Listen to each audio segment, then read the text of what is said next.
Hello friends, welcome back to our channel. ఇరాన్తో వ్యాపారం చేసిన పలు కంపెనీలపై అమెరికా ఆంక్షలు విధించింది. వీటిలో 3 భారతీయ కంపెనీలు కూడా ఉన్నాయి. ఇరాన్కు చెందిన ఆయుధాలను అక్రమంగా రష్యాకు చేరవేయడంలో సహాయం చేశారనే కోణంలో పలు కంపెనీలు, వ్యక్తులు, నౌకలపై యుఎస్ ఆంక్షల పర్వం కొనసాగిస్తోంది. యుక్రెయిన్లో యుద్ధం చేస్తున్న రష్యాకు ఇరాన్ మానవతారహిత వైమానిక వాహనాలను అందజేశారని అమెరికా తెలిపింది. అమెరికా తీసుకున్న ఈ నిర్ణయంతో 12కు పైగా కంపెనీలపై నిషేధం విధించగా వాటిలో భారత్కు చెందిన 3 కంపెనీలు ఉన్నాయి.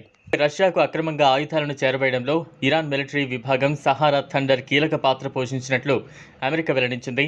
కాగా హిజ్బుల్లా, హమాస్, పాలస్తీనా ఇస్లామిక్ జిహాద్ లాంటి ఉగ్రవాద గ్రూపులకు సపోర్ట్ ఇస్తున్నందుకు ఇరాన్పై యుఎస్ ఆగ్రహం వ్యక్తం చేస్తుంది. యుక్రెయిన్లో రష్యా యుద్ధానికి రహస్య విక్రయాలను ఈజీ చేయడంతో పాటు ఆర్థిక సహాయం అందించడంలో ఈ కంపెనీలు, వ్యక్తులు, నౌకలు ప్రధాన పాత్ర పోషించాయని అగ్రరాజ్య ట్రెజరీ విభాగం ఓ ప్రకటనను రిలీజ్. యుక్రెయిన్లో తమ యుద్ధావసరాల కోసం ఉత్తర కొరియా, ఇరాన్ లాంటి దేశాల నుంచి రష్యా ఆయుధాలను సమకూర్చుకుంటుందని యుఎస్ ఆరోపించింది.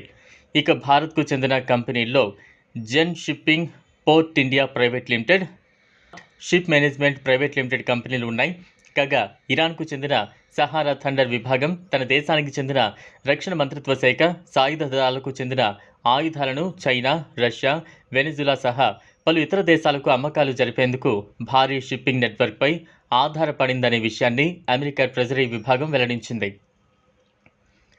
తాజాగా భారత ప్రధానమంత్రి నరేంద్ర మోదీ రష్యా పర్యటనపై అగ్రరాజ్యం అమెరికా రియాక్ట్ అయింది. ఈ విషయమై యుఎస్ విదేశాంగ శాఖ అధికార ప్రతినిధి మాథ్యూ మిల్లర్ మీడియాతో మాట్లాడారు.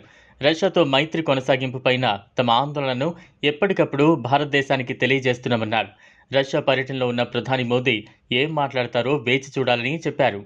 అలాగే భారత్ తమకు ఒక వ్యూహాత్మక భాగస్వామి అని అగ్రరాజ్యం అమెరికా విదేశాంగ శాఖ అధికార ప్రతినిధి మాథ్యూ మిల్లర్ చెప్పుకొచ్చారు.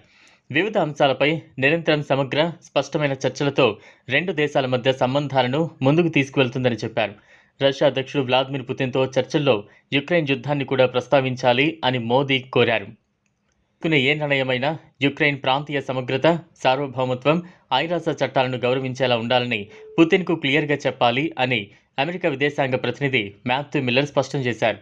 రష్యాతో సంబంధాలు కొనసాగించే ఏ దేశాన్నైనా తాము ఇదే కోరుతామని వెల్లడించారు. కాగా రష్యా యుక్రెయిన్ యుద్ధం ప్రారంభమైనప్పటి నుంచి రష్యాకు దూరంగా ఉండాలని భారత్పై అమెరికా బాగా ఒత్తిడి చేస్తోంది. ఇదే ఫ్రెండ్స్ ఇవాల్టి వీడియో. ఈ టాపిక్పై మీ అభిప్రాయాన్ని కామెంట్ బాక్స్లో కామెంట్ చేయండి. ఈ వీడియో కనుక మీకు నచ్చినట్లయితే లైక్ చేయండి, షేర్ చేయండి, ఛానల్ను సబ్స్క్రైబ్ చేసుకోండి. Thanks for watching.